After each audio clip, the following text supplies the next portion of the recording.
নমস্কার বন্ধুরা, সীমাজ রান্নাঘরে তোমাদের অনেক অনেক স্বাগত। আশা করি সবাই খুব ভালো আছো।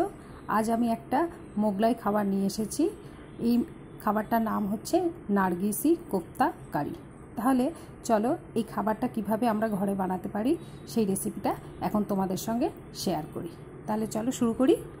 নার্গিসি কোপ্তা কারি বানানোর জন্য যে কিমাটার দরকার সেই কিমাটার জন্য আমি এখানে নিয়ে নিয়েছি মুরগির মাংস। তোমরা এখানে মাটনটাও ব্যবহার করতে পারো। আর এই মুরগির মাংসটা অবশ্যই বোনলেস হতে হবে। এরপর এটাকে খুব ভালো করে কিমা বানিয়ে নিতে হবে। তোমরা চাইলে দোকান থেকে বানিয়ে আনতে পারো, আর না হলে আমি যেভাবে করছি মিক্সিতে এইভাবে দিয়ে বানাতে পারো। এর মধ্যে আমি একটু পেঁয়াজ দিয়ে দিয়েছি। আমার কাছে আছে এখানে 250 গ্রাম চিকেন। চলো চিকেনটা আমি এবার কিমা বানিয়ে নিই। দেখো চিকেনটার কিমা রেডি হয়ে গিয়েছে। তোমরা কিন্তু চেষ্টা করবে এটা দোকান থেকে কিমাটা বানিয়ে আনা, তাহলে সেক্ষেত্রে টেস্টটা আরও ভালো হয়। আমি এক্ষেত্রে ঘরেই বানিয়েছি এটাকে। এবার এর মধ্যে আমি কিছু বাটা মশলা এবং কিছু গুঁড়ো মশলা মেশাবো। প্রথমে আমি এখানে দিয়ে দিলাম হলুদ গুঁড়ো। এরপর এর মধ্যে আমি দিয়ে দিচ্ছি, দেখতে পাচ্ছ, ছোটো চামচের 1 চামচ জিরে গুঁড়ো। আর দেব ছোটো চামচের 1 চামচ ধনে গুঁড়ো।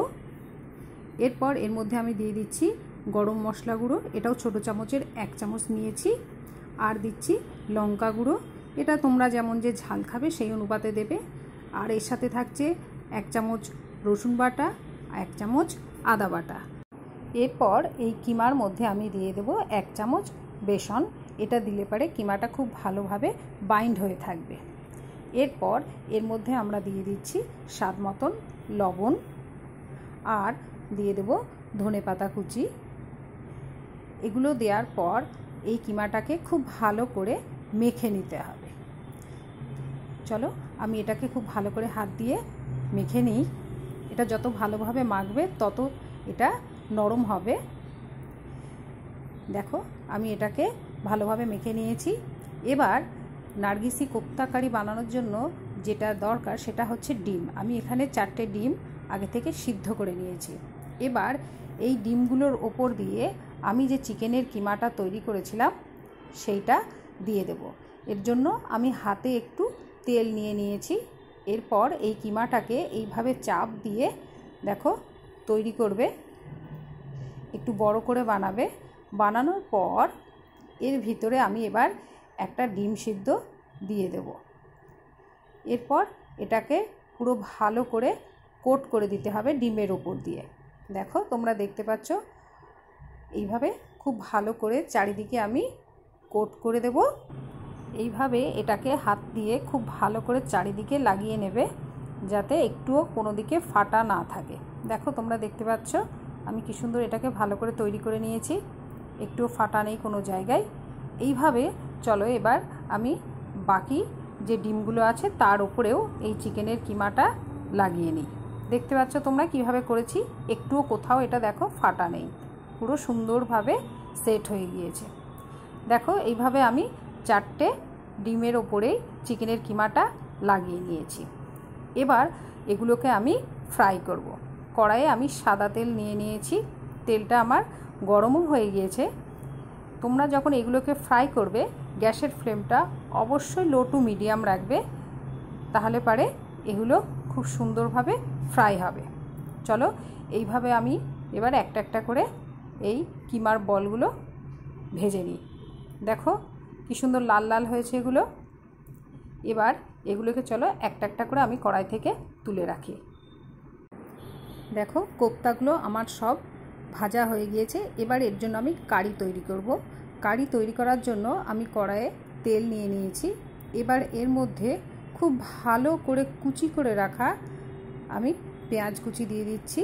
তোমরা দেখতে পাচ্ছ, বা তোমরা মিক্সিতে একবার পেঁয়াজটা কেটে ঘুরিয়েও নিতে পারো। এইভাবে আমি পেঁয়াজটা নিয়েছি, নিয়ে পেঁয়াজটা আমি কিছুক্ষণ ফ্রাই করে নেব। মিনিট 2-3 মতন মিডিয়াম ফ্লেমে আমি পেঁয়াজটাকে ফ্রাই করে নেব।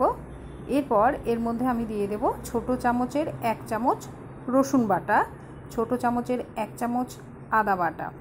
এগুলো দেওয়ার পর আমি এটাকে আবারও মিডিয়াম ফ্লেমে 2 থেকে 3 মিনিট ফ্রাই করে নেব। দেখো এটা হয়ে গিয়েছে। এবার এর মধ্যে আমি দিয়ে দিচ্ছি 1 চামচ জিরে গুঁড়ো আর দেব 1 চামচ ধনে গুঁড়ো। এরপর এর মধ্যে আমি দিয়ে দিচ্ছি 1 চামচ হলুদ গুঁড়ো, অবশ্যই এটা ছোট চামচের 1 চামচ দিচ্ছি আমি। আর দিচ্ছি লঙ্কা গুঁড়ো। এটা অবশ্যই তোমরা তোমাদের স্বাদ মতন দেবে, যে যেমন ঝাল পছন্দ করো। এগুলো দেওয়ার পর আমি এই মশলাগুলোকে আবারও ভালো করে কষিয়ে নেব, যাতে এর মধ্যে কোনো কাঁচা গন্ধ না থাকে।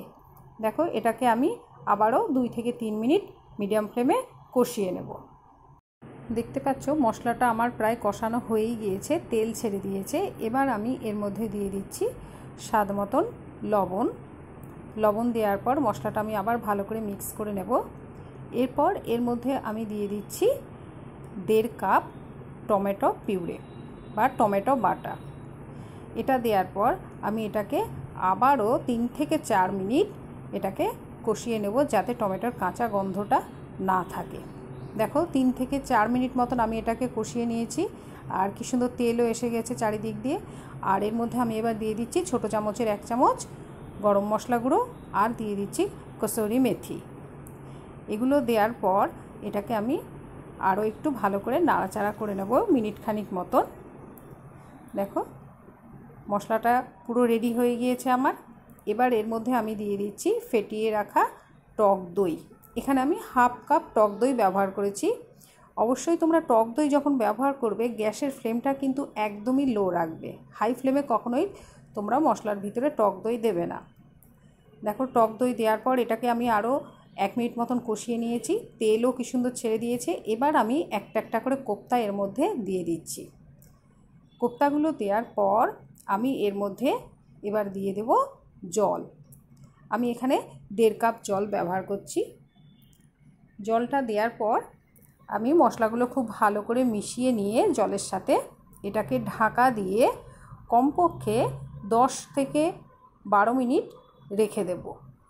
একদম এটা যখন হবে গ্যাসের ফ্লেমটা একদম লো রেখে দেবে। চলো, এটাকে ঢাকা দিয়ে এবার আমি এটা রেখে দিই। 10 মিনিট রাখার পর ঢাকনাটা তুলে নিয়েছি আমি। দেখো, নার্গিসি কোপ্তা কারি আমার একদম রেডি হয়ে গিয়েছে। এবার চলো এটাকে আমি খুব ভালো করে প্লেটে পরিবেশন করি। দেখো, নার্গিসি কোপ্তা কারিটা আমার রেডি হয়ে গিয়েছে। আমি উপর দিয়ে একটু ধনেপাতা ছড়িয়ে দিয়েছি। তোমরাও এইভাবে বাড়িতে বানাবে আর বানিয়ে নান, পুরি বা ফ্রাইড রাইস, পোলাওয়ের সঙ্গেও এটা পরিবেশন করতে পারো। তাহলে আমার রান্নাটা কেমন লাগলো সবাই জানিও। আর ভালো লাগলে লাইক, শেয়ার আর সাবস্ক্রাইব করো। সবাই খুব ভালো থেকো। আজ রাখি, নমস্কার।